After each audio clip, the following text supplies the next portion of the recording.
What's up, guys? It's CJ, and we are back to talk about another episode of Love After Lockup.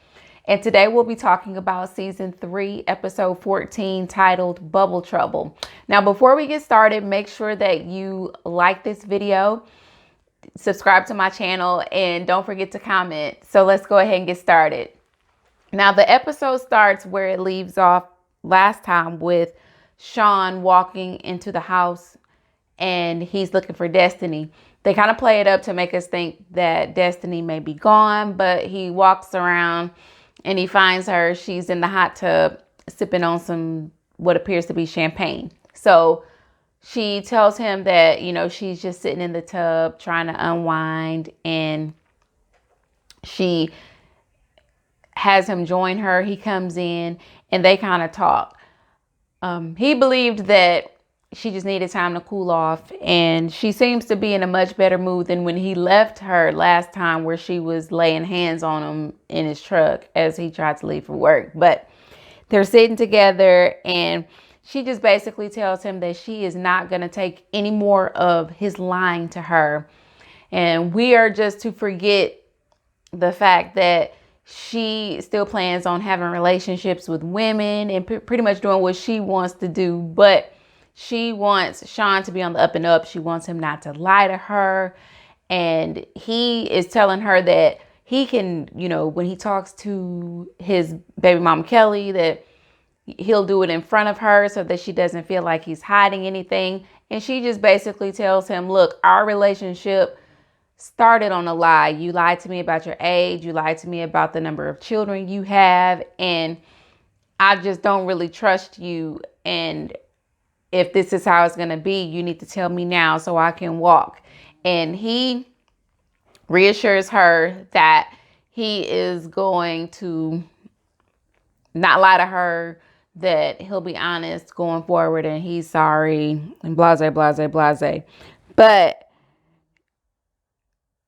excuse me, y'all.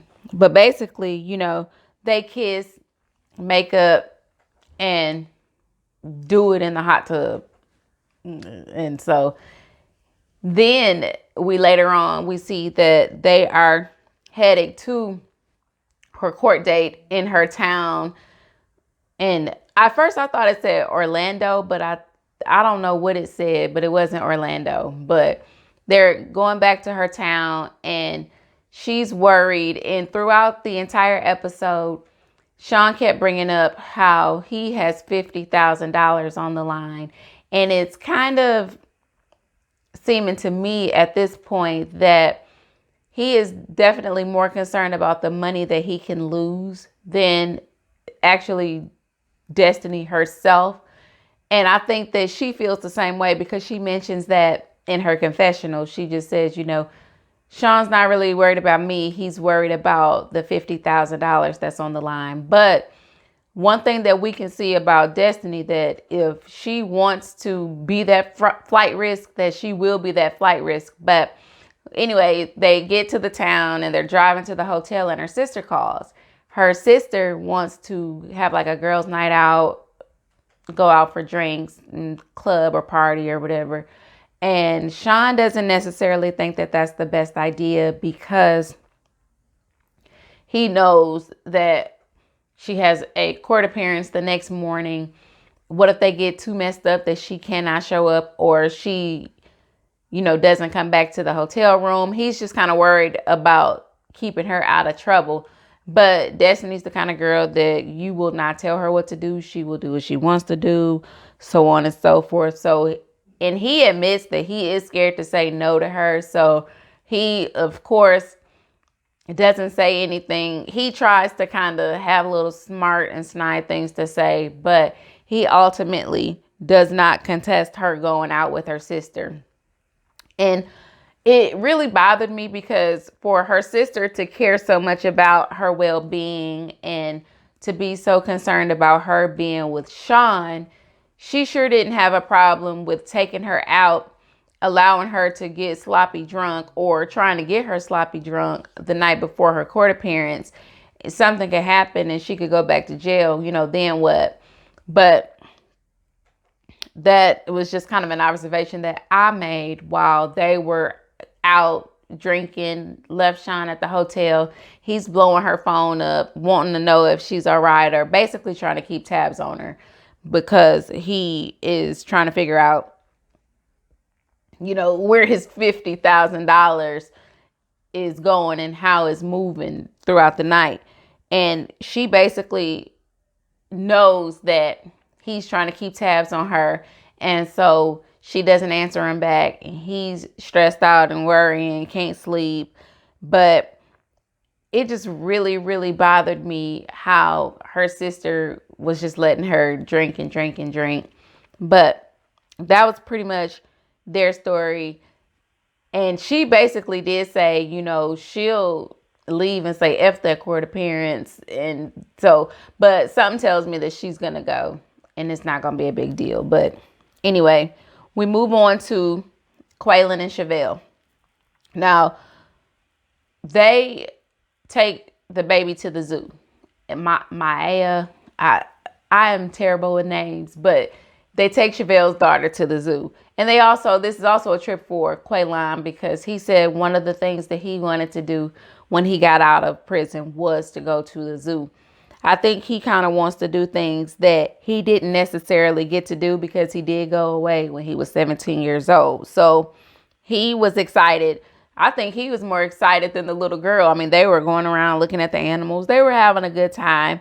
And she did, mention that Kweilyn had been very standoffish lately because after they left the pastor, he did sort of have a different attitude because I think that kind of opened his eyes to what he really wanted, and what he seems to want doesn't quite match with what Chevelle wants. It's not what they talked about when he was actually in prison. But he tells her that he's going to go to Texas. And she asks how long, and he says, I don't know for how long. I want to go kind of get my head right, kind of get things figured out. And she's like, well, what do you mean? Because when you were locked up, we had everything figured out. We had everything discussed. You were going to come home. We were going to chill, get married, start our family. And that was going to be that on that. But now Kweilyn is out of prison and he realizes that he's a free man and he's not necessarily confined to this relationship with Chevelle. Now he wants to see what other part of life is out there. And I think that that's where he is at this point. So she's not feeling it. And she's like, so what do you mean? You got a one-way ticket? And he's like, yeah, I got a one-way ticket because I don't know when I'm coming back. So she just is like, okay, well, maybe I need to step back from this relationship because it seems like that's what you're trying to do. And so he is now really flipping the script on her.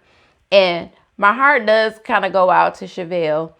You can never, ever be sure when dealing with someone who is confined to that one area because they're so concerned about getting out that they probably do envision this life in their head of how things should be, especially for someone who holds them down while they're in there. They come out initially feeling this sense of obligation. And it's not necessarily this in all situations, but it does seem like in this situation, Kweilyn went in and he got to know Chevelle and they both had this dream of being together and having their family because she discussed how, things didn't work out in her life with a lot of things. And he was kind of that good thing in her life and vice versa. But now he's out and she is not necessarily all he has at this point. So he is wanting to explore other options. And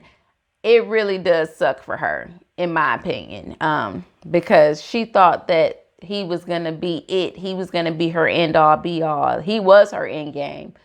And she was probably his at one point, but definitely not now. But I do feel sorry for her. And she does say that maybe she needs to take a step back as well.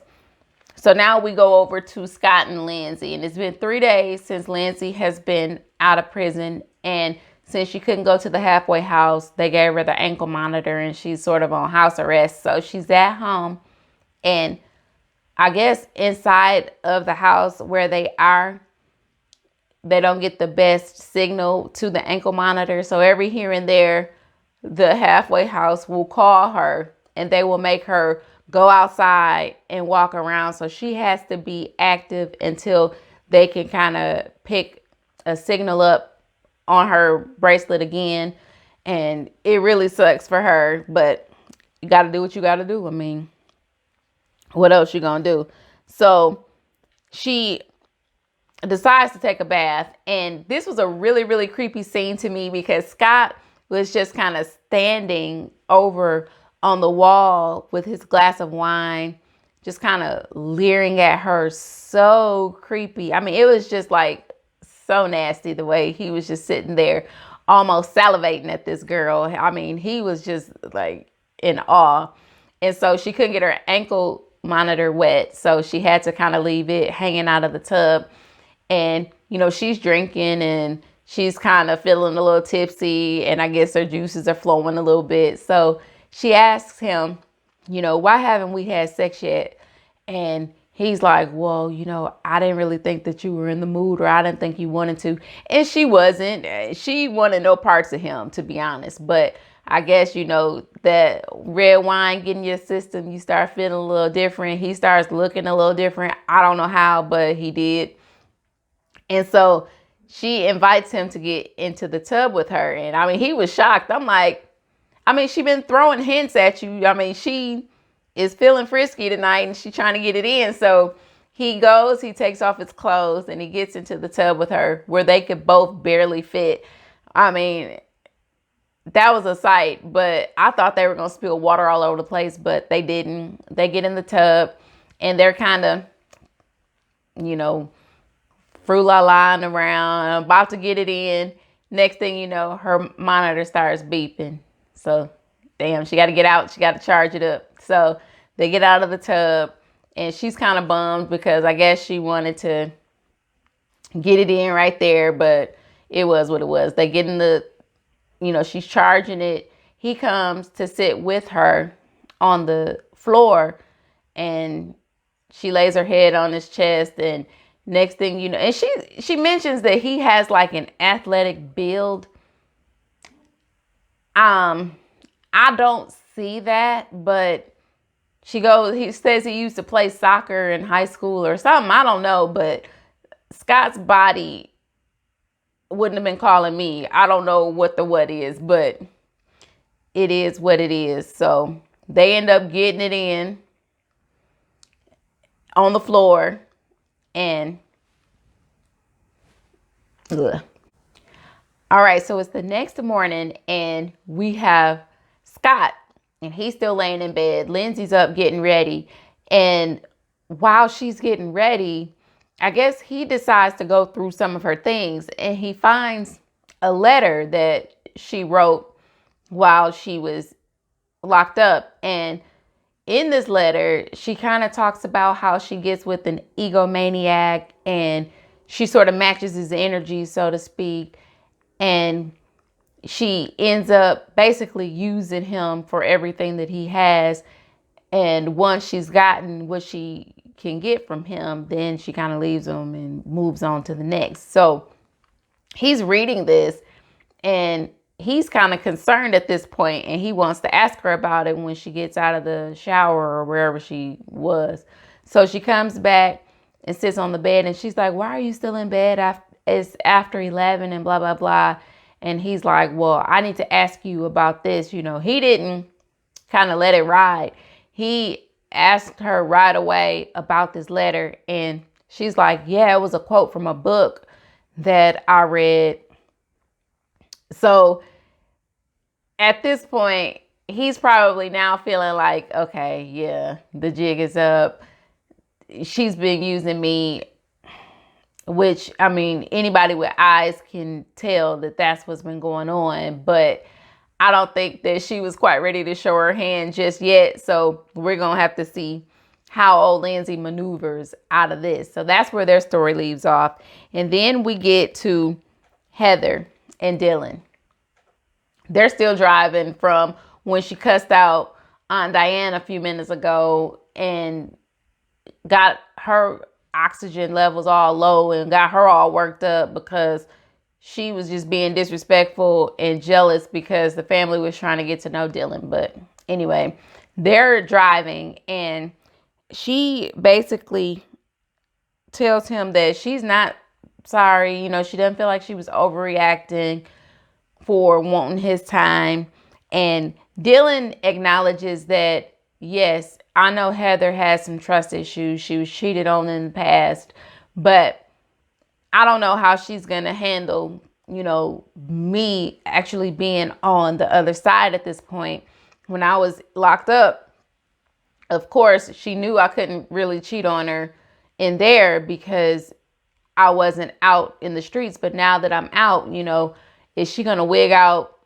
What's she going to do when I go to the gym? What is she going to do when I go to the mailbox? You know, I don't know what or how she'll react to me not being in her presence. But Aunt Diane then calls, and she calls Heather's phone, and she talks to Dylan, and she basically tells him that his parole officer is there. So they tell her that they're on the interstate, they're stuck in traffic, and they are on their way there now. So now he's freaked out because they were there already. And Heather just started acting just like a nut and wanted to leave. So to keep the peace, he leaves with her, knowing that he was taking a risk because his parole officer could pop up at any time. So they're now trying to get back.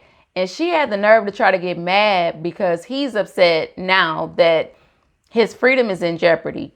Well, if you wouldn't have started acting crazy, y'all would already be there and this wouldn't be a problem. But now she's angry and now she's driving like a maniac, and he's trying to convince her to slow down a little bit because he does want to make it there in one piece. And so now they're just basically on the way there, because if that parole officer leaves before they get there, then he places a warrant for Dylan's arrest and Dylan goes back to jail. Simple as that. So then we go to John and Christiana. He has not been able to see Christiana ever since the halfway house worker busted them sitting down trying to eat. So he talks to her by phone, and I guess she tells him she's working at some car wash to earn money because she has to pay $100 a week to stay at the halfway house. And so I'm all the way confused at how this goes. So the halfway house, I was always under the assumption that it's some kind of transitional point, but I didn't know that you had to pay to be there. I just thought it was probably something that was like government funded, and they bring you there and you serve the little time there and you kind of get used to being back on the outside and then you go on about your business. But I don't really know.